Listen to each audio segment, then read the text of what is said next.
मैं अल्हम्दुलिल्लाह मुस्लिम हूँ, मेरा इस्लामिक माइंड सेट है, अल्हम्दुलिल्लाह माइंड सेट है मेरा। एक सेकंड, इस्लामिक माइंड सेट है मेरा, है और रहेगा, बिल्कुल रहेगा। आपके अलावा 3 गेस्ट हैं। अरे भाई तीनों से करा लो ना, करा लो ना।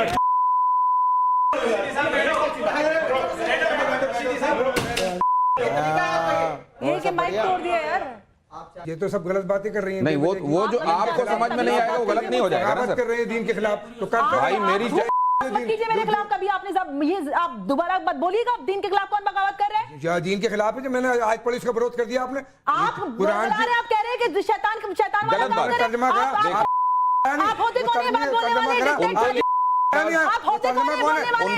अथॉरिटी दी किसने दी? उनको लेके भी ऐतराज यही था। कौन शैतानी रास्ते पे चल रहा है? उनको लेके मेरा थोड़ी कसूर है। उनको लेके भी ऐतराज यही था, उनको लेके भी ऐतराज दीन यही का था कि खंजर लेके अगर लोगों को बरगलाते फिरते अगर हैं। आप कुछ नहीं जानती। आप उनको नहीं बोल रहे कैसे बोल रहे हैं कि शैतानी रास्ते पे चल? हाजिर खान साहब, अरे तुमने हाजिर खान साहब ये कि अगर आप शांत रहोगे, इसलिए वो सही है। अगर आप शांत रहोगे तो बोलिए ना, गलत बोल रहे हैं। उन्होंने तर्जमा कर दिया, थोड़ी सी मैंने अकल भी नहीं कर आई, दिया, थोड़ी सी अकल नहीं आई, कर लीजिए थोड़ी सी। सर, थोड़ी सी अगर एक दूसरे को बोलने एक जगह क्यों बोल रहे हैं? अगर एक दूसरे को बोलने ही नहीं दोगे, शांत। गुलाम क्या है? आपका तरीका गलत है। क्या का तरीका मेरे गलत है? खिलाफ ही अगर करने की कोशिश मुझे मत समझ। मैं किसी को कुछ नहीं अरे एक समझता, सेकंड। आदमी समझता हूँ। एक सेकंड, किसी को भी प्लीज प्लीज प्लीज प्लीज ये क्या प्लीज आप देख नहीं रहे? साजिश कर रहे हैं जनता को भड़काने के लिए। ये सरतन से जुदा की आप समझ नहीं रहे। के चक्कर में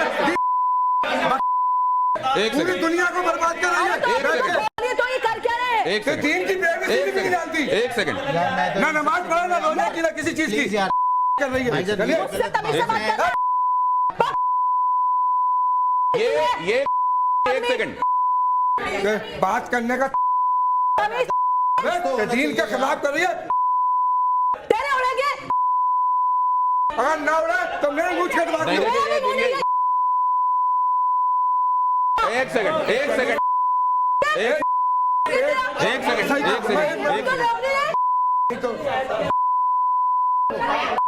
तो अभी आप लोग लगातार ये देख ही रहे हैं कि किस तरीके से कई बार सवाल करना लेकिन जवाब नहीं सुनने की जो आदत है, या वही जवाब चाहिए जो हम सुनना चाहते हैं, ये इधर माय वे और हाईवे वाला जो तरीका है कि केवल हमारे तरीके से चलिए वरना आप गलत हैं, उसी के चलते यहां से 3 लोग अभी आपको चले गए दिखाई दे रहे हैं। लेकिन ये धर्म संकट तो अभी आगे जारी है, इसलिए अब आपको मैं इमाम साहब कहूंगा कि जरा मेरे साथ आए यहां और कुछ एक चीजों पर जो बहुत महत्वपूर्ण है उस पर अपना नजरिया जरूर दें। हालांकि मैं ये देख रहा था कि आप जब कहते हैं कि बहुत सारे लोगों को इधर आ जाइए, बहुत सारे लोगों को समझाना है और ये मुश्किल काम है, तो आप ये क्यों कहते हैं दिखाई दे रहा था जी। और मैं जरा अंबर जैदी से भी समझूंगा कि जब इस तरीके की जो चीजें वो देखते हैं और धर्म की ऐसी व्याख्या वो देखती हैं तो कैसे उसको रिएक्ट करती हैं। लेकिन जरा जल्दी से ये देखिए और इस पर अपना रिएक्शन दीजिएगा। एक लाइन में आपको बताना है कि इसको देखकर आपके जहन में क्या आता है। अब ये मैं प्ले करने वाला हूं 1 बाय 1। धर्म संकट पहला, हिंदू, संविधान,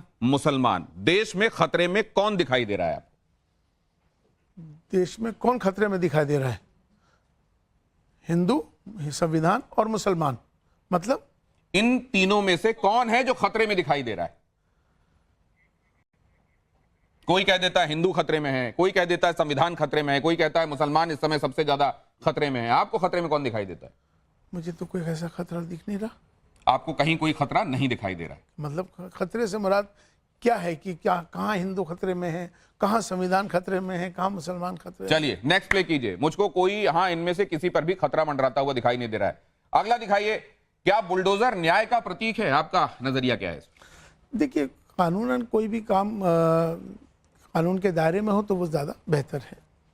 चाहे वो कोई भी एक प्रक्रिया है बुलडोजर की, कानून के दायरे में ठीक है। अगर कानूनन है तो उसमें कोई बुराई की बात नहीं। कानून के दायरे में चल रहा है अगर बुलडोजर तो वो ठीक है। नेक्स्ट दिखाइए। अगली, क्या देश के विकास के लिए अगली साइड कहती है यूसीसी जरूरी है, हाँ या नहीं? देखिए, मुझे लगता है कि ये विषय राष्ट्रीय विषय है मुझे, और राष्ट्रीय विषय में मुझे लगता है कि इसका होना बेहतर होगा। यूसीसी होना राष्ट्र के लिए बेहतर होगा, बेहतर होगा, कौम के लिए कैसा होगा? सभी के लिए अच्छा होगा, उसमें कौम भी आती है देश में। चलिए नेक्स्ट दिखाइए। नेक्स्ट स्लाइड कहती है मुसलमानों का सच्चा रहनुमा कौन है, औरंगजेब या मोहम्मद अली जिन्ना? क्योंकि इनको बहुत बार बहुत तरीके से रहनुमा के तौर पर प्रोजेक्ट पोर्ट्रे किया गया है। इनमें से कौन दिखाई देता है आपको रहनुमा? मैंने तो इनको भी नहीं देखा, इनको भी नहीं देखा, तो इसलिए तो इनमें से कोई भी मेरे को रहनुमा नहीं दिखाई देता, ये कह रहे हैं। मोदी जी रहनुमा दिखते हैं। कौन दिखाई देता आपको रहनुमा? नरेंद्र मोदी जी रहनुमा दिखते हैं, जिनको हमने देखा है। ना मैंने उनको देखा, ना मैंने इनको देखा।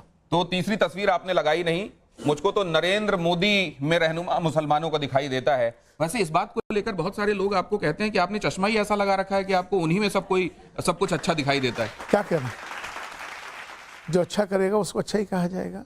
तो क्या ये राष्ट्रीयता का चश्मा है जिससे आप देखते हैं, इसलिए उनमें अच्छा ही दिखाई देती है? देश के प्रति समर्पित हैं, देश के लिए लगे हुए हैं, देश को आगे बढ़ा रहे हैं, तो क्यों ना कहा जाए। तो राष्ट्रीयता की बातों में एक बात और समझ लेना चाहता हूं, जब आप करते हैं तो कई लोग इसको कौम के खिलाफ क्यों देखते हैं?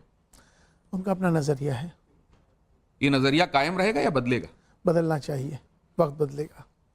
ये विशफुल थिंकिंग है, बदलना चाहिए, या ये दुआ है? ये फैसला आप कीजिएगा। अगला देखिए, इनमें एक जैसा क्या है? महात्मा गांधी, मोहन भागवत, एक जैसा क्या है? उस वक्त के वो राष्ट्रपिता, चूंकि उनको तो मैंने देखा नहीं, आज के राष्ट्रपिता मैंने इनको डिक्लेयर किया हुआ है, तो इनको मैंने देखा है। हालांकि उनके लिए एम्बेरेसिंग हो गया था और उन्होंने कहा था कि मुझे मत कहिए, आप राजऋषि कह देते हैं, आप राष्ट्रपिता कह देते हैं, और ये वो कहते हैं कि हमको इस तरह की उपाधियां मत दीजिए। लेकिन आप ये कह रहे हैं कि वो तब के थे, ये आज के हैं? आज के हैं और आज भी रहेंगे, और ये आगे भी रहेंगे। राष्ट्रपिता के संदर्भ में ये बातें एक बार फिर से इलियासी साहब कह रहे हैं। नेक्स्ट दिखाइए। पीएम मोदी के घर में एक नन्हा मेहमान आया, बीते दिनों ये तस्वीरें आपने देखी होंगी, आपके जहन में क्या आया? बहुत अच्छा आया, और इससे एक उनका लगाव, उनका जो भाव गाय के प्रति, और उसका एक बहुत पॉजिटिव संदेश है। मुझे लगता है कि ये जिस तरह से उन्होंने इसको अपने मेहमान को बुलाया है, ये बहुत पॉजिटिव है और अच्छा है। ये पॉजिटिव सिर्फ इमाम इलियासी साहब के लिए है? सभी के लिए, देश के लिए है, क्योंकि देश के अभी प्रधानमंत्री हैं, तो प्रधानमंत्री जो इस समय जो कर रहे हैं वो देश के लिए ही है। अगला दिखाइए। प्रधानमंत्री नरेंद्र मोदी जो कर रहे हैं, इससे बहुत सकारात्मक वातावरण तैयार हुआ है। ब्रुनेई के उमर अली सैफुद्दीन मस्जिद में मोदी दिखाई दिए, आपके जहन में क्या आया? अच्छा आया। लेकिन आप ये जरा बताएंगे कि कई ऐसी कंट्रीज हैं जो असल में मुस्लिम कंट्रीज मानी जाती हैं। यहां भी देखिए, आप मिडिल ईस्ट में देख रहे हैं मंदिर बन रहा है। अभी हमको ये भी सुनने में आया कि एक जमाने में सोवियत संघ का हिस्सा रहा, अब उससे अलग हो गया, लेकिन मुस्लिम कंट्री रहा। एक जो मुल्क है वो ये तय कर रहा है वहां बुर्का नहीं होगा, वो विकास के रास्ते पर चलेंगे, वो तरक्की याफ्ता होंगे। ये क्या असल में जो मजहब कहता है उसके खिलाफ जाना है?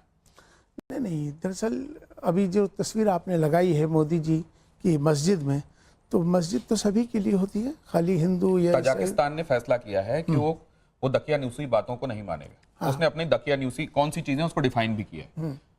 मैं ये जानना चाहता हूं कि इमाम साहब के हिसाब से वो तरक्की याफ्ता सोच है या आपके हिसाब से वो धर्म के खिलाफ, मजहब के खिलाफ सोच? देखिए, धर्म को वो आज भी उसी तरह से मानते हैं जिस तरह से मानना चाहिए। अभी आपको मैं बताता हूं कि जिस तरह से अब इंडोनेशिया को अगर आप देखते हैं, दुनिया का सबसे बड़ा लार्जेस्ट मुस्लिम पॉपुलेशन है इंडोनेशिया में, लेकिन वहाँ पर जो हिजाब है आप देखेंगे, जो चेहरा उनका खुला होता है, लेकिन बहुत सारी जगह जहाँ पूरा ढका हुआ होता है। तो मेरा मानना यह है कि अपने इस्लाम को भी मानते हैं, अपनी संस्कृति को भी मानते हैं, और इंडोनेशिया के जो लोग हैं, इसी तरह से तजाकिस्तान के लोग हैं, उन्होंने भी अपना एक नजरिया पेश किया है। वापस अपनी जगह पर आ सकते हैं। इमाम साहब ने बड़े दो टूक तरीके से सही को सही, गलत को गलत कहा है, लेकिन अब एक बात मैं आपसे समझते हुए, अंबर जैदी, आप अकेली बची हैं। वो लोग, जो तमाम लोग आए थे यहाँ सवाल पूछने के लिए, वो ना तो जवाब देने दे रहे थे, जवाब सुनने की भी उनमें सलाहियत नहीं दिखाई दे रही थी, पेशेंस भी दिखाई नहीं दे रहा था, और उसके बाद हर एक चीज में ऐसे टोका जा रहा था जैसे उन्होंने एक अपने दिमाग में प्री कंसीव्ड तरीका बना रखा है कि आज इनको बोलने नहीं देना। ये क्यों था? सबसे पहली बात तो शेर अकेला आता है, झुंड में आता नहीं है। झुंड में तो ऐसे कायर लोग वार करते हैं जिनको ऐसी जरूरत होती है। सबसे पहली बात तो ये देखिए ये पहली बार नहीं है। आप जानते हैं कि मैं बहुत लंबे अरसे से टीवी में डिबेट्स करती हूँ और ये आए दिन का काम है। ये इनका पुराना नहीं, तो अंदाज ऐसे लोगों है, का पुराना मोटिव क्या नेचर। लगता है आप? ऐसे लोगों का कोई मोटिव नहीं है। ये लोग कौम का भला नहीं चाहते। ये लोग चाहते हैं कि ये थोड़े से फेमस हो जाएं और इनको राज में कुछ करने के लिए पार्टी में किसी उसमें मिल जाए। तो आज बहुत साफगोई से यहाँ बातें रखी गई, लेकिन साथ में एक बात और देखने को मिली कि कई बातें आपका उसमें कोई दूसरा मत हो सकता है, लेकिन क्या उसके लिए आप इतने इंटॉलरेंट हो जाएंगे, इतने असहिष्णु हो जाएंगे कि या तो आपके तरीके से बात होगी या बात होगी ही नहीं? क्या उसके लिए आप माइक फेंक कर निकल जाने वाला तरीका भी रखेंगे? क्या वो किसी दूसरे को बोलने नहीं देना, अगर वो बोलना शुरू करता है तो बीच में इतनी बार और इस तरीके से टोकना है कि वो इरिटेट हो जाए या चुप हो जाए या फिर कहे कि आप ही बोल लीजिए, मैं अब बोलना बंद करता हूं? क्या ये बातें सही हैं? क्या संवाद का ऐसा तरीका होना चाहिए? ये एक बड़ा सवाल है और समाज के सामने एक बड़ा धर्म संकट भी है। बहुत धन्यवाद हमारे स्टूडियो में आने के लिए।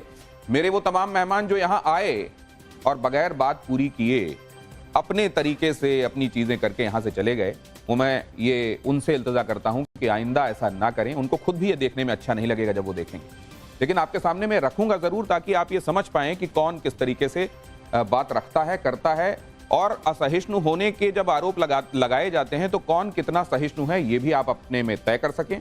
अंबर जैदी, आप आखिर तक बनी रहीं, आपका बहुत शुक्रिया। आप सभी ऑडियंस यहां पहुंचे और अपनी बातें आपने रखी, आपका बहुत धन्यवाद। धर्म संकट में आज इतना ही।